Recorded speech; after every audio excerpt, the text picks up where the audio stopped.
नमस्कार दोस्तों, स्वागत है आपका आपके पसंदीदा कार्यक्रम रियल बाजार में और मैं हूं आपकी होस्ट तुलिका। रियल बाजार में हम बात करते हैं प्रॉपर्टी से जुड़ी हुई जिनमें आपकी रुचि होती है, लेकिन आज के इस एपिसोड में हम सीधे तौर पर प्रॉपर्टी की बात नहीं करेंगे, बल्कि उन फैक्टर्स की बात करेंगे जो प्रॉपर्टी को प्रभावित करती है। और इनमें सबसे अहम है शहर, जहां पर प्रॉपर्टी में निवेश होना है। तो आज के इस कड़ी में हम आपको बताएंगे पटना के विषय में। क्या पटना एक व्यवस्थित शहर है? क्या पटना एक प्लान्ड सिटी है? पटना बिहार की ही नहीं, पूरे देश दुनिया की ऐतिहासिक नगरी रही है। इसका गौरवमयी इतिहास रहा है, लेकिन आज स्थिति बिल्कुल विपरीत है। देश के अव्यवस्थित शहरों में से एक है पटना। न शहर की कोई प्लानिंग है और न ही इस दिशा में कोई ठोस प्रयास। नतीजा बेतरतीब तरीके से शहर का विस्तार। बिहार के किसी कोने में जो जोगबनी में भी काम कर रहा है या किशनगंज में ही काम कर रहा है, कोई अफसर है तो पटना में रहना चाहता है। तो यही तो पटना की बहुत आबादी बढ़ गई। पटना में बहुत अनऑथराइज कंस्ट्रक्शन हो गया है और पटना में कोई प्लानिंग नहीं है, न ट्रैफिक का प्लानिंग है, न कंस्ट्रक्शन को अनऑथराइज कंस्ट्रक्शन तोड़ने का प्लानिंग है। किसी भी शहर को व्यवस्थित ढंग से बसाना सरकार का दायित्व होता है, जहां रहने वाले लोग शहर पर नाज कर सकें। और शहर के व्यवस्थित होने के कारण प्रॉपर्टी के रेट भी प्रभावित होते हैं। बसने के साथ साथ लोग ऐसे जगहों पर प्रॉपर्टी में निवेश को भी प्राथमिकता देते हैं। लेकिन पटना की स्थिति इन आधारों पर भी अन्य शहरों की तुलना में अलग है। यहाँ लोग बसने के लिए ही ज्यादातर प्रॉपर्टी खरीदते हैं। कोई भी शहर व्यवस्थित तभी हो सकता है जब उसे मास्टर प्लान के मुताबिक बसाया जाए, लेकिन पटना के केस में ये भी आधा अधूरा ही रहा। पटना का पहला मास्टर प्लान 1961 में बना, जो 20 साल के लिए था।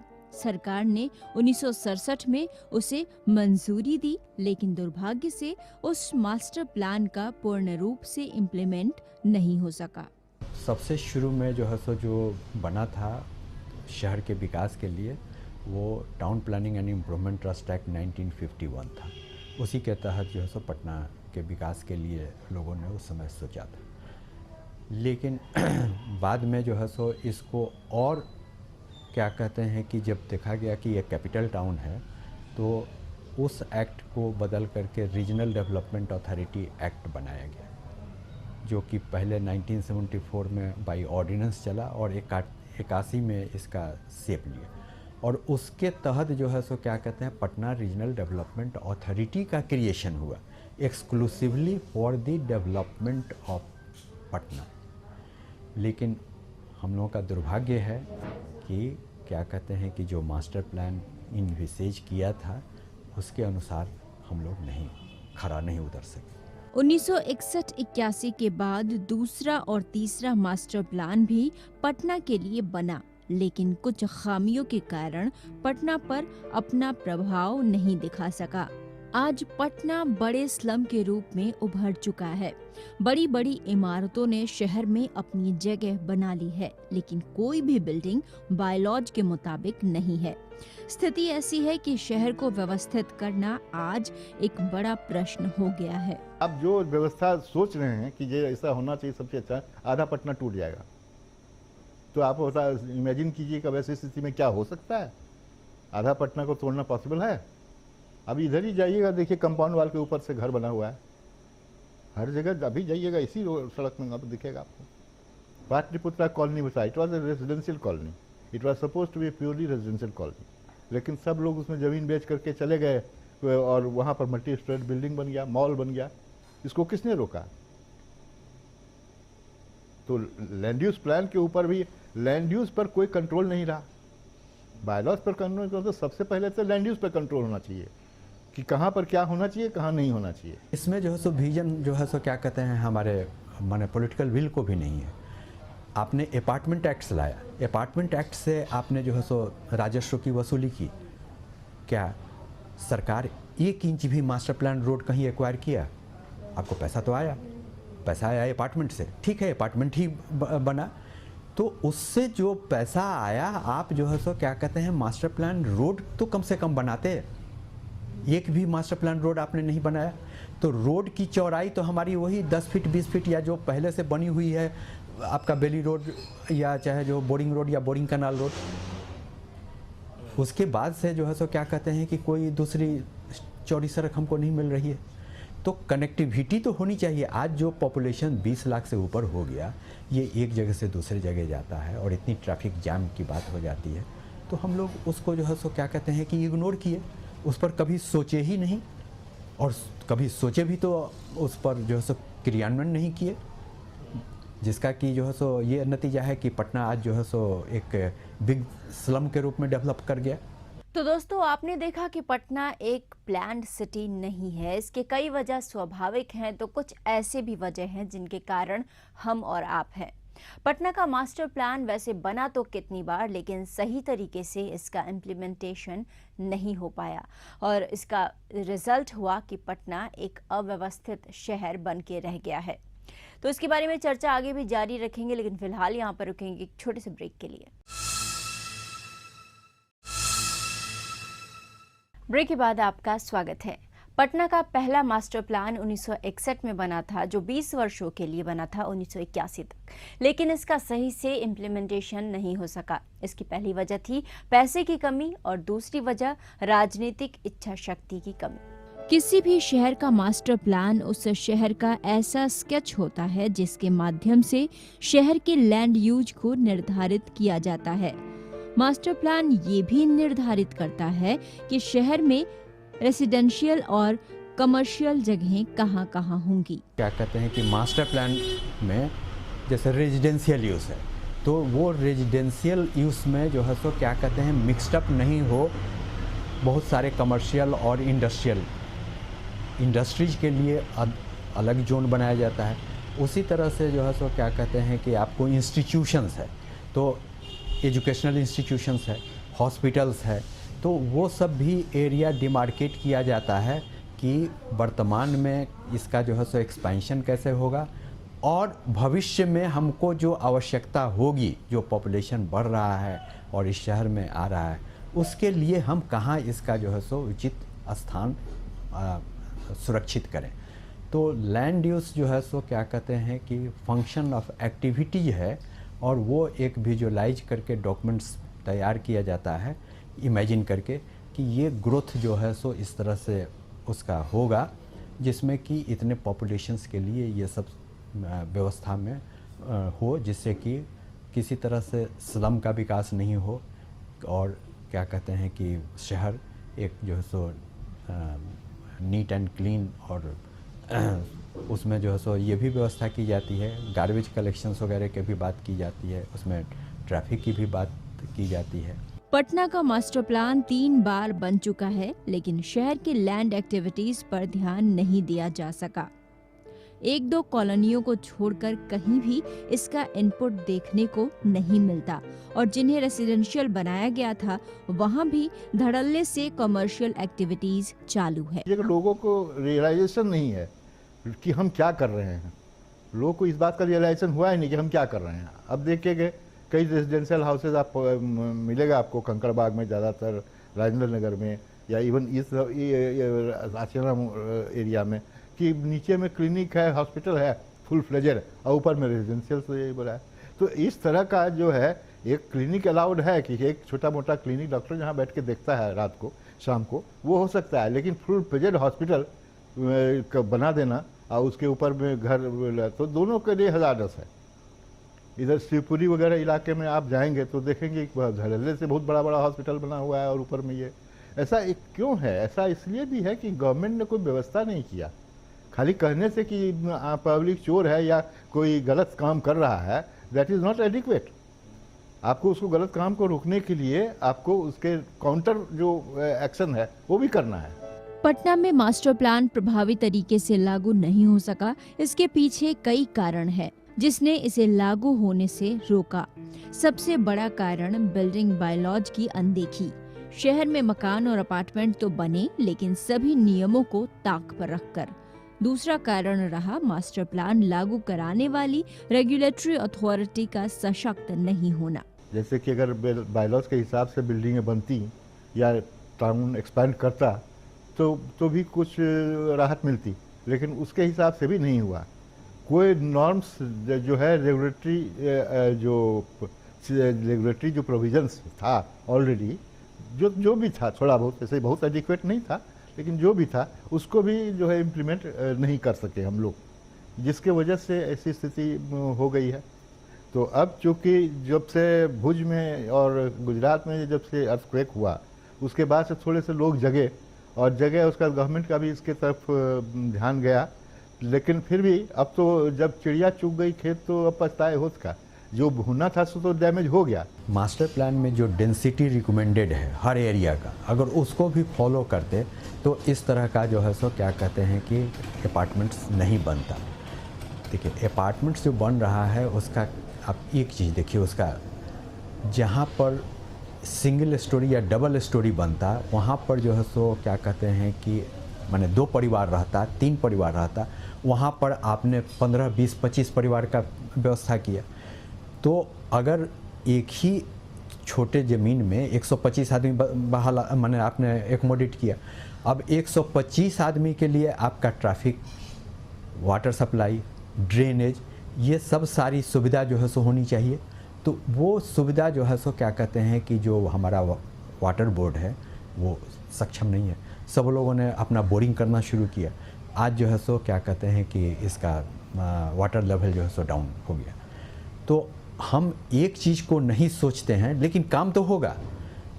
सरकार का काम है कि सरकार जो है सो उसको थोड़ी सी विजन रख करके उसको मार्गदर्शन दे, और जहाँ सख्ती हो वहाँ सख्ती भी करे। तो ये जो है सो जिस माने एम्स एंड ऑब्जेक्टिव से पटना रीजनल डेवलपमेंट अथॉरिटी का क्रिएशन हुआ, वो माने क्या कहते हैं स्पष्ट रूप से हम आपको बता रहे हैं कि उसने उस ऑब्जेक्टिव को, उसमें पदस्थापित कर्मचारी, पदाधिकारी, जो भी लोग भी थे, उन लोगों ने नहीं काम किया। मेरा मानना है अगर वो ढंग से काम करते तो इसका विकास होता। बहुत से ऐसे कारण रहे जो मास्टर प्लान के राह में बाधाएं रही।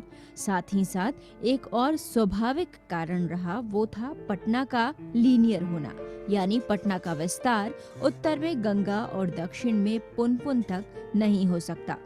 पटना का केवल पूरब और पश्चिम में ही विस्तार संभव है। पटना जो है एक लीनियर सिटी है, वो एक फनल टाइप का है। पटना सिटी में पहले पुराना सिटी था, उसके बाद पाटलिपुत्रा जिसको कहते हैं, उसके बाद आया आपको शिफ्ट हो गया आपका CBD टू डाकबंगला चौक, बुरादपुर से डाकबंगला चौक। अब डाकबंगला से शिफ्ट हुआ बोरिंग रोड, अब बोरिंग रोड से शिफ्ट हो गया राजा बाजार। तो इस तरह से चूँकि लेटरल एक्सपेंशन का उसको बहुत कम पॉसिबिलिटी था, इसलिए क्योंकि साउथ में पुनपुन है, नॉर्थ में गंगा है, तो जाए कहाँ, तो इसलिए वो भी रहा। तो ऐसी स्थिति में इसको और भी ज़्यादा इस पर जो डेवलपमेंट कंट्रोल का ज़रूरत था, लेकिन नहीं हुआ। तो जब डेवलपमेंट कंट्रोल ही नहीं हुआ तो बेतरतीब ढंग से लोग अपना ज़मीन खरीदा और लोगों ने बनाया मकान। तो पहले कुछ प्रयास ये भी हुआ कि भाई रजिस्ट्रेशन जो होता है ज़मीन का, वहीं पर उसको PRDA से परमिशन लेना चाहिए कि ये हाउसिंग करना चाहते हैं तो इनको परमिशन दिया जाए कि नहीं दिया ज़मीन खरीदने के लिए। लेकिन तो फिर उसमें फिर कॉन्स्टिट्यूशन आ जाता है, आप कैसे किसी को रोक सकते हैं कहीं खरीद बिक्री करने के लिए, और ये वो। पटना को बढ़ने का कोई रास्ता नहीं है। एक तरफ गंगा है, दूसरे पुनपुन है। तो पटना बढ़ेगा या तो पश्चिम की ओर या पूरब की ओर। पूरब की ओर बढ़ने की बहुत संभावना है, तो उसको कोई प्रयास नहीं है। असल है राजनीति में इच्छा शक्ति का है, मूल है इच्छा शक्ति। अगर सत्ताधारियों को इच्छा शक्ति हो जाए कि पटना का जाम दूर हो जाए, पटना का सब बंद हो जाए, अनऑथराइज कंस्ट्रक्शन, तो बहुत असंभव काम नहीं। तो अभी तक आपने देखा कि भारत के अन्य शहरों की तुलना में पटना का न सही से विस्तार हो सका और न ही एक प्लान्ड सिटी के रूप में विकसित हो सका है, जो कहीं से भी आइडियल नहीं हो सकता। हाल के दिनों में देश में 100 स्मार्ट सिटी के विकास की बात कही जा रही है, जिनमें पटना भी एक है। अब देखना यह है कि पटना क्या स्मार्ट सिटी के रूप में विकसित हो पाएगा। देखेंगे एक छोटे से ब्रेक के बाद। ब्रेक के बाद आपका स्वागत है। हम बात कर रहे हैं पटना के मास्टर प्लान की। पटना का मास्टर प्लान 2031 बनकर तैयार हो चुका है। इसका प्रारूप तैयार हो चुका है। अब सिर्फ कैबिनेट की मुहर लगनी इस पे बाकी है। अब देखना ये होगा कि इस मास्टर प्लान के बाद क्या पटना से आबादी का बोझ कमेगा, क्या पटना एक स्मार्ट सिटी के रूप में विकसित हो पाएगा। ऐसे बहुत सारे प्रश्न हैं जिन पर निर्भर करता है प्रॉपर्टी का प्रोस्पेक्ट। पटना की अपनी भौगोलिक स्थिति के कारण विस्तार में दिक्कतें तो जरूर थी, लेकिन उससे भी ज्यादा दिक्कतें थीं यहाँ की व्यवस्था और मानसिकता की। पटना के अलावा बिहार के किसी और शहर के विस्तार और प्लानिंग पर ध्यान नहीं दिया गया। 1999-2000 में सैटेलाइट सिटी के लिए कुछ जगहों को चिन्हित किया गया, लेकिन 2005 में सरकार ने इसे अप्रूव नहीं किया। दोनों चीज इसके लिए जिम्मेदार है। इनका दोनों का सिंक्रोनाइजेशन जब तक नहीं होगा, व्यवस्था और मानसिकता, तब तक आप जो है प्रॉपर ये नहीं रुकेगा। आप ये नहीं कर सकते हैं कि बेतरतीब अगर कंस्ट्रक्शन हुआ उसके लिए कोई एक आइटम या वो एक चीज़ जिम्मेदार है। It's a combination of many things. बहुत सारे ऐसी चीज़ें जिसकी वजह से ऐसा हो रहा है। जॉब नहीं है बाहर में तो कोई भी आदमी आकर यहाँ ठेला लगाता है, डेयरी पर काम करता है।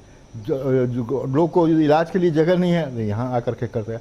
तो इसलिए जब तक और जगह आप फैसिलिटी क्रिएट नहीं करेंगे तब तक नहीं होगा। इसलिए रीजनल डेवलपमेंट बहुत जरूरी है। केंद्र सरकार ने पूरे देश के 100 सिटी को स्मार्ट सिटी बनाने की प्लानिंग की है। पटना भी उनमें से एक है, लेकिन आज के हालात को देखते हुए ये काम आसान नहीं लगता है। आज पटना का मास्टर प्लान 2031 अपने अंतिम चरण में है, लेकिन जानकारों के मुताबिक नॉन प्लानर द्वारा पॉलिसी डिसीजन ली जा रही है। जितना प्लानिंग डिसीजंस है they are taken by non planners. ये बेसिक बात है। प्लानिंग डिसीजंस को प्लानर को लेना चाहिए, जबकि प्लानिंग डिसीजन नॉन प्लानर्स ले रहे हैं। मिनिस्टर कहेंगे कि ये मास्टर प्लान ठीक है तो ठीक है, गलत है तो गलत है। वैसे प्रोविजन तो एक्ट में है कि भाई आप पब्लिक से मांगिएगा ऑब्जेक्शन सजेशंस। ये कोई मास्टर प्लान बनाता है, चाहे गवर्नमेंट बनाए चाहे कोई प्राइवेट कंसल्टेंट बनाए, तो it will be thrown to the people कि भाई आप बताइए इसमें क्या ठीक है क्या गलत है नहीं है। तो लोग उसमें देंगे अपना सलाह, और लोग देने के बाद आप एक कमिटी बनी हुई है ऊपर में जो कि उसको देखेगा कि क्या है नहीं है। तो उसके बाद वो रिकमेंड करेगा, फिर कैबिनेट से अप्रूवल होगा और ये हुआ। तो वो तो प्रोविजन है ही। उस समय तो लोग अपना ऑब्जेक्शन सजेशन दे ही सकते हैं और देते भी हैं। पटना को सुंदर व्यवस्थित बनाने की दिशा में सिर्फ कागजी काम ही दिख रहा है। आज लोग भी नियमों को ताक पर रखकर विकास करना चाहते हैं। मुख्य जिम्मेवार जो नगर के अधिकारी हैं, जो पीआरडी है, पहले इम्प्रूवमेंट टेस्ट था, या कॉरपोरेशन है, इन लोगों की कोई रुचि इसमें नहीं है। इनको एकमात्र रुचि है कि अनऑथराइज कंस्ट्रक्शन बन जाए तब उसको पकड़ें और उनको दूहें। रोकना होना चाहिए, बनने के पहले रोकने का व्यवस्था वो है नहीं। ये बनने देते हैं, कोनाइब करते हैं, और बन जाता है तो दूहने के लिए इस पर छापा मारते हैं। ये नहीं होना चाहिए। हम जब एलएसजी के मिनिस्टर थे और कॉरपोरेशन ऑफ इम्प्रूवमेंट ट्रस्ट हमारे अधीन था, तो हम लोगों ने ऐसी व्यवस्था की थी कि चीफ जस्टिस ऑफ इंडिया आए थे। उन्होंने कहा था कि पटना शहर से साफ शहर हिंदुस्तान में कोई नहीं। हमारे यहाँ ये व्यवस्था थी कि सड़क पर एक डिब्बा भी फेंक दीजिए, कार्टन मान दवा का कुछ, तो अभी प्रोसिक्यूशन हो जाता था। 3 बार मैंने अपने अधिकारियों को कहा था, एक बार सुबह राउंड दीजिए, एक बार दोपहर राउंड दीजिए, एक बार शाम को राउंड दीजिए। तो यहाँ समस्या है कोनाइवेंस का। ये जितने अधिकारी हैं ये सारा इंक्रोचमेंट, सारा जो अधिकृत है, ये सब इनके मिल से हो रहा है और इनकी मोटी कमाई, कोई इस पर रोकने वाला है नहीं। दुर्भाग्य से पटना देश के उन चुनिंदा सिटी में नहीं आ पाया है जिसे प्लान्ड सिटी कहा जाता है, लेकिन स्थिति इतनी भी कमजोर नहीं है कि पटना का विस्तार और प्लानिंग न हो पाए। Economic activities have to be shifted. जब तक इकोनॉमिक एक्टिविटी शिफ्ट नहीं होगा तो पॉपुलेशन डिस्ट्रीब्यूशन होगा कैसे? पॉपुलेशन डिस्ट्रीब्यूशन तभी होगा ना जब इकोनॉमिक एक्टिविटीज शिफ्ट होगा। इकोनॉमिक एक्टिविटीज को फॉलो करता है पॉपुलेशन। आप वहीं जाइएगा ना जहाँ प्रेस हो, तो आपको नौकरी मिलेगी, आपको रोजगार मिलेगा। कोई भी आदमी अब वहाँ जा करके आप ऐसे जगह में जाइएगा जहाँ पर कुछ ही नहीं है, जहानाबाद आप जाइए, क्या होगा? आपको कुछ है नहीं। तो इसलिए कहने का मतलब है कि आपको इकोनॉमिक एक्टिविटीज़ को ऐसे शिफ्ट करना पड़ेगा ताकि लोग अट्रैक्ट हों वहाँ जाने के लिए। मतलब इंडस्ट्रीज डेवलप करता है, तो इंडस्ट्रीज में सिर्फ मैन्युफैक्चरिंग इंडस्ट्री ही नहीं है, एग्रो बेस्ड इंडस्ट्रीज भी को डेवलप किया जा सकता है, फूड प्रोसेसिंग को डेवलप किया जा सकता है। लेकिन इस दिशा में हमेशा पेपर वर्क हुआ और उस पर कुछ खास नहीं हुआ। तो दोस्तों, अभी तक हमने विस्तार से चर्चा की पटना के मास्टर प्लान के विषय में, और साथ ही आपको ये भी बताया कि किस तरीके से इसके सही से इम्प्लीमेंट नहीं होने से आम आदमी को परेशानी हो रही है। बेतरतीब ढंग से निर्माण किए जा रहे हैं जो आम आदमी की परेशानी का सबब बन चुका है। ज़रूरत इस बात की है कि पटना के मास्टर प्लान को सही ढंग से इम्प्लीमेंट कराया जाए और उसके साथ साथ बी क्लास सिटी और सैटेलाइट सिटी का विकास किया जाए, तभी पटना के लोग पटना पर गर्व महसूस कर सकेंगे। तो आज के इस एपिसोड में फिलहाल इतना ही। प्रॉपर्टी से जुड़ी हुई और भी जानकारी आप तक देते रहेंगे अगले एपिसोड में। फिलहाल अगर आप कुछ पूछना चाहते हैं या कोई सुझाव आपके पास है हमारे लिए, तो लिख भेजिए। हमारा ईमेल आईडी है realbazaar.etv@gmail.com। तो आज के लिए बस इतना ही। मुझे और मेरी पूरी टीम को दीजिए इजाज़त। नमस्कार।